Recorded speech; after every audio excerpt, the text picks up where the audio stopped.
Hello mga ka-viewers, welcome back to my YouTube channel, Quiz Repair and Tutorial. So mga ka-viewers ay magre-repair tayo ngayon mga ka-viewers ng isang mini blender. Kung nakita nyo ito mga ka-viewers, mini blender po ito. So kung nakita nyo nung unang nung nakaraang araw mga ka-viewers na nag-LS ako, tapos naka-display ito dito sa aking mesa. So ito pa yung na yun, ito po yun mga ka-viewers. Ang nangyari kasi mga ka-viewers, bumalik dito yung customer at ito ay kinuha nila. So parang hindi kami nakasundo nung una. Ang gusto kasi nila mga ka-viewers ay kung ano daw yung dati ay yun, gusto nila ay yun pa rin. So sabi ko sa kanila ay hindi ko na kaya itong i-repair yung kanyang kasi ang problema nito mga ka-viewers, hindi nagbibigay ng output itong IC na to. So iwan ko ba, hindi siya nagbibigay ng output. So ang nangyayari sa kanya mga ka-viewers, kahit naka-on, kita nyo mga ka-viewers, oh. Yan, oh. Try ko tong dito mga ka-viewers, ha.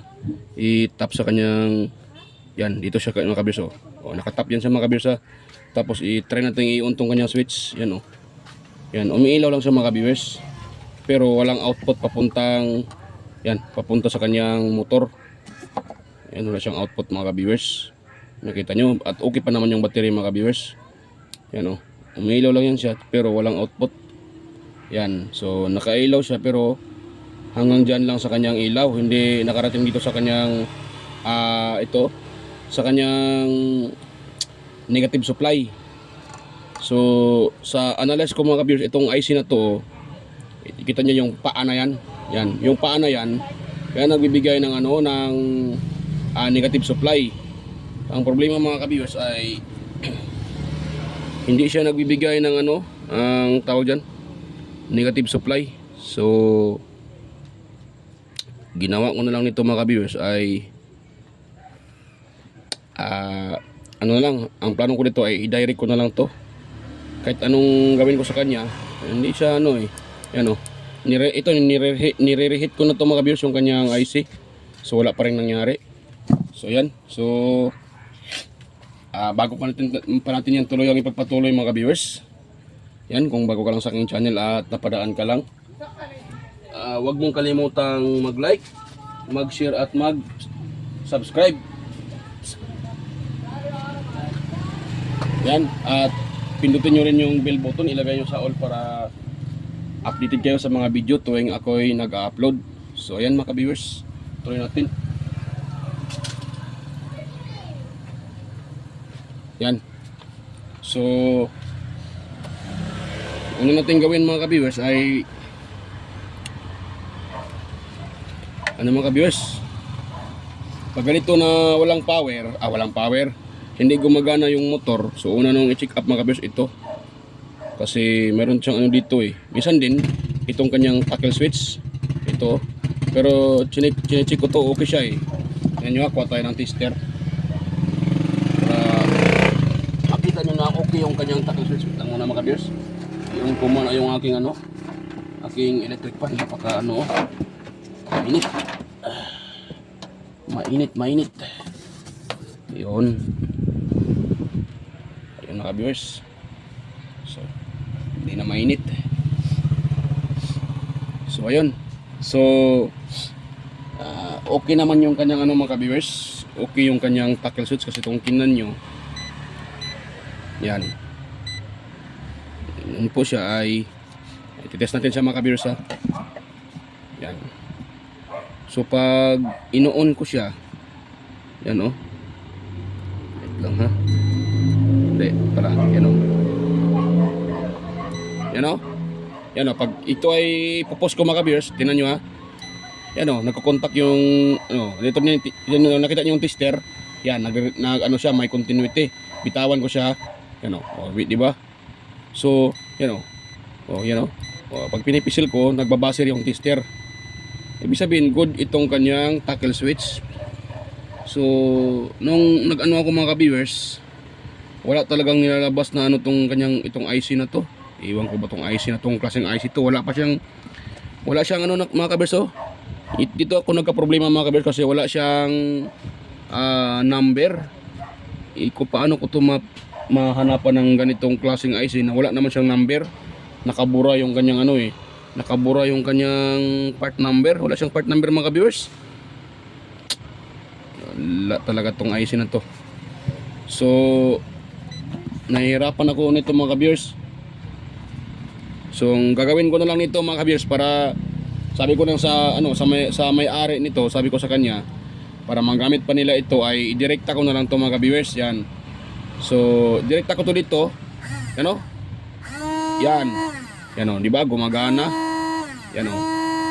So yan, nakadirekta na siya dyan mga ka-viewers. Tapos lagyan ko na lang to ng switch. Yan. Yun na lang ang ano dito mga ka-viewers, ang solusyon para ito ay magamit uli ng may-ari. Kasi pag ganito na lang ay wala talaga to siya. Ang aasa tayo sa part number nito, hindi ko naman kabisado itong mga part number ng IC na to mga viewers. Wala naman akong ano nito. So hindi ko alam ito kung paano to palitan ng ganitong IC. Wala din akong klaseng hindi ko to malaman paano to siya hanapan ng ganitong klase. So naisip ko mga viewers, ba't ko naman anuhin yung sarili ko. So direkta ko na lang to. Pahirapan ko pa yung sarili ko. Direkta ko na lang to, at least ma-repair ko siya. Kasi para-paraan na lang mga viewers, di ba, gumagana siya. Nga lang ay siya. Ito kasi ay yung speed niya ay parang mayroon ata siyang 3. Mayroon siyang 2, 1 and 2. So malakas pati mahina. So ngayon wala na siyang mahina mga viewers. Naka-full na siya na malakas, Yan. O, di ba? So ang importante, gumagana siya. So ngayon mga kabers, yun na lang gawin ko mga kabers. Lagyan ko muna to ng switch, at ang paglagay nito mga kabers hindi ko na maipakita sa inyo kasi para hindi medyo haba ang video natin, kasi bubutasan ko pa to mga kabers Yan. So ang gagamitin ko palang switch niya to mga kabers, ito yung gagamitin kong switch. Yan. So yan po ang gagamitin kong switch mga kabers. Yan. So yan po ang gagamitin kong switch. So ito yung gagamitin kong switch mga ka-viewers. Yan. So ito ay hindi ko na maipakita sa inyo mga ka-viewers ang paglagay nito para hindi tayo masyado haba ang video. Yan mga ka-viewers. So balikan ko na lang kayo pag matapos ko itong ma-install dito mga ka-viewers. Yan. Wala kasi akong ibang switch na maliit mga ka-viewers. So ito lang mayroon ako mga ka-viewers. Tapos pa siya? Yung single pole double throw. Yan double pole double throw. Yan, tawag dito bata. So ito lang mayroon ako mag-verse. So ito na lang ang gagamitin ko. Para ang ginagawa ko, pinutulan ko na lang siya kasi medyo mahaba yung ano dito So isasolda ko lang naman dito. So pinutulan ko siya. At itong isang linya lang gagamitin ko. Yan, kasi dalawang linya to Yan. So line 1 tsaka line 2. At pag in-off mo siya, automatic ma-off yung lahat. Yan. So ito na lang gagamitin ko mga ka-viewers. So yan. Stay tuned lang mga ka-viewers ha. Balikan ko na lang kayo pag matapos ko ito ma-install. Yan.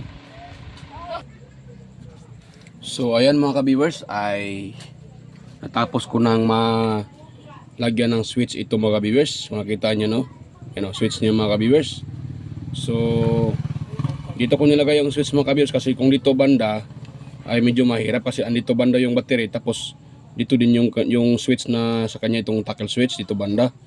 So dito banda dito nakalagay yung board. Yan mga ka-viewers Yan Ayun, saan magcha-charge Diyan yung kanang input sa charger. So kaya dito ko nilagay sa likod yung switch mga ka-viewers. So ayan mga ka-viewers, nabubulol pa ako. Ititest natin siya mga ka-viewers. Yan Yan, tapos i-off ko siya. Yan di ba? Yan, tapos i-on ko ulit. Yan. So yan, good na siya mga ka-viewers. Gumana na. Pag i-on ko siya dito mga ka-viewers, umiilaw to dito. Nga lang, yung ilaw niya ay hindi nag-stay. Nag-swipe tapos bigla mawala. Yan. Yan, biglang magpakita lang siyang ilaw, 1, 2, 3, tapos wala. Yan, ito kasi pag pinipisil mo itong kanyang tackle switch, ilaw yan nandito, tapos pisil mo ulit dito na naman hanggang dito. Yan. So pero ito siya, pag inoon mo, sinakadirekta na siya mga ka-viewers, umiilaw siya pero mawala. At least mga ka-viewers, napagana ko siya mga ka-viewers, di ba? So napagana ko siya ulit mga ka-viewers. Medyo maano siya medyo maluwag, lang. Yan na natin. Yan. Yan. So yan na mga ka-viewers. Yan o. So gumagana na siya uli mga ka-viewers. Yan o. O ayun o, gumagana na uli. Yan. So ayun. Diba, success tayo mga ka-viewers. Yan, gumagana siya. So dinadirect ko na lang siya. Ang importante, gumagana siya uli at nagcha-charge. Kasi okay pag battery nito eh. Tina-charge ko siya na full charge yung baterya. Bago ko siya kinakat. Kasi tinitest ko nga siya eh. Kung mayroon ba siyang voltahe na pumapasok galing sa charging IC. So mayroon naman siya pumapasok na 4.2 volts mga ka-viewers. Dito papunta sa kanyang battery. So yung battery kinakat ko at tinitest ko, mayroon siyang output na 4 volts. So ibig sabihin, good yung kanyang charging IC mga ka-viewers. Ang problema lang, ito lang, hindi nag-switch yung IC. Yung sa switching niya, hindi siya naglalabas ng ano eh. So kaya walang contact yung sa anong tawag dyan, sa ground. So nirehit ko naman yung IC nung isang araw mga ka-viewers, pero hindi pa rin. So hindi ako nagsasuccess doon. So ang ginawa ko na lang, kaya ito na lang isipan ko, indirekta ko na lang siya. Sabi ko, ba't ko naman pahirapan yung sarili ko? So direkta ko na lang at sabihin ko muna yung may-ari. Kaso lang nung isang araw, sinabihan ko yung may-ari ay hindi siya sumang-ayon kaagad. So dinala niya ito sa kanila. Tapos pagka kinabukasan, bumalik ulit sa akin dito at ito dinala. Tapos sabi niya, sige na daw, gawin ko na lang daw siya, i-direct ko na lang. Ang importante daw, gusto nila magamit ito kasi nung nabili nila ito mga kabis ay ano lang, ilang gamit lang daw nila. Tapos ayan, nasira na. Kaya yan o, Toha yung kanyang brand. Portable, ito ay ginadala-dala na ano lang mga kabis, dinadala to sa opisina mga kabis at ginagamit nila yung paglagay dito ng yung mga prutas kasi yung may-ari nito mga kabis ay mayroon siyang baby. So ito ginagamit nila, dinala yung anak niya at ito dinagay nila yung mga prutas, yun ang ginaano nila, biniblender, pinapakain sa kanilang chikiting. So ayan mga ka-viewers. So kung nakita nyo, good na nga yung ka-viewers, gumagana na. Ngayon lang, medyo hindi wala sa ayos yung pagkalagay sa switch. Pero okay lang yan mga ka-viewers, yan, medyo tabingi siya konti, pero okay lang yan mga ka-viewers. Yan, kasi nakita ko kanina tabingi siya. Sabi ko kasi pag i-strip ko dito, medyo pangit na tingnan. So ganyan lang sa mga ka-viewers. Yan, okay na siya mga ka-viewers. Yun, i-off ko siya. Yan, gumana, tapos on. Yan, tapos off. Ayun, so yan. So mga ka-viewers, ay success tayo mga ka-viewers. Yan, success yung repair natin. At nga pala mga ka-viewers, bago ko nga to tuluyang i-end, ay shout out pala sa inyo mga ka-viewers. Ayan, sa patuloy yung sumusuporta sa aking mga video. Yan, sa inyo na palaging sumusubaybay sa aking mga vlog at sa mga video ko. Ayan, salamat at mega loud shout out sa inyo. Yan, lalong-lalo na po sa mga silent viewers dyan, sa mga organic viewers. Yan, alam ko hindi kayo nagko-comment pero nanonood kayo sa aking mga video at yan po ay ako po ay nagpapasalamat sa inyo. Yan, sa patuloy niyong panonood sa aking video at pagsuporta. So ayan, at ganun din sa sa mga nagko-comment, lalo na po kay Sir Randy Trinidad. Yan, shout out sa iyo idol. Mega love shout out sa iyo Sir Randy Trinidad, kay Sir John Santiano. Ayan, mega love shout out Sir John Santiano, Alex Parone. Yan, mega love shout out sa iyo Alex Parone. At ganun din kay Ate Cecil G. Chua. Ayan, mega love shout out sa iyo Ate Cecil G. Chua. Ayan, maraming salamat po sa inyo sa patuloy na pagsuporta at panonood sa aking mga video. Ayan, at salamat po. Ganun din sa aking mga kaibigan sa YT na sina Master Andy Tech. Yan, Master Andy Rabino TV Tech. Ayun, at saka kay Idol Inting Butingting, kay Idol Maya Vlog, kay Idol Teleteacher, Master West Jojo Tech, kay Master Fix, kay Sir Fix and Review. Ayun, kay Master Yoda Tech TV, Master John P Technician, kay Lods Rodopoy Studio or Tech TV Official, yung tutorial and tactic and PS Official, kay Lods Tones by Vlog. Yan, Jimenez Iban Vlog. Ayan, shout out sa iyo idol Jimenez Iban Vlog, kay Idol Film Country Living, Geojus TV, Lods White Pere. Yan, shout out Lods White Pere, JJAJ Channel. Yan, kay Lens Den TV. Yan, shout out sa iyo Lens Den TV. kay Soktik TV, yan, kay Mototrick, kay Lods Bullet Train Channel, Mambala, yan, shoutout sa iyo Lods, kay Lods Worship TV, kay Kiri Mendoza Vlogger, yan, kay Chris Perez Vlog, yan, Roel San Andres, kay Inting 63 TV Vlog Repair, at ganun din kay Lods I Connect Insights and Beyond. Yan, shout out sa iyo Lods I Connect Insights and Beyond, kay Naana Tanan TV, kay Lolo Arnel Vlog, yan, shout out sa iyo, yan, Lolo Arnel Vlog, kay Naana Tanan TV, yan, shout out sa iyo Idol, kay Idol J Kutingting, yan, shout out sa iyo Idol J Kutingting, kay Rina Vlog, yan, shout out sa iyo Rina Vlog, kay Maskarang Vlogger Kuno, shout out sa iyo Idol Maskarang Vlogger Kuno, kay ayun na, so yan, shout out sa inyo, at shout out at salamat sa inyong lahat sa patuloy pagsuporta sa aking mga video at sa aking channel. So ayan, yan mga ka-viewers, kung mayroon kayong nakuhang kunting ideya, kahit kunting ideya lang, kahit pinaka ano lang, kasi itong repair natin ngayon ay basic. Yung ginagawa ko ay basic lang kasi dinrekta ko lang nga eh. So sana po ay mayroon kayong kunting nakuhang ideya sa nire-repair natin ngayon. Yan, at tapagan natin ito.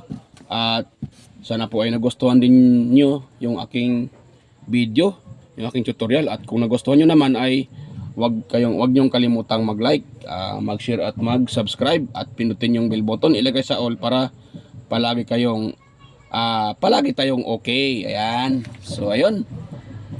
At palagi kayong updated sa aking mga ina-upload at ma-notify kayo. So ayan, bye-bye.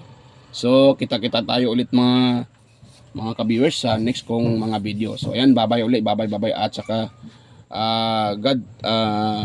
God bless po sa ating lahat. Ayan, bye-bye.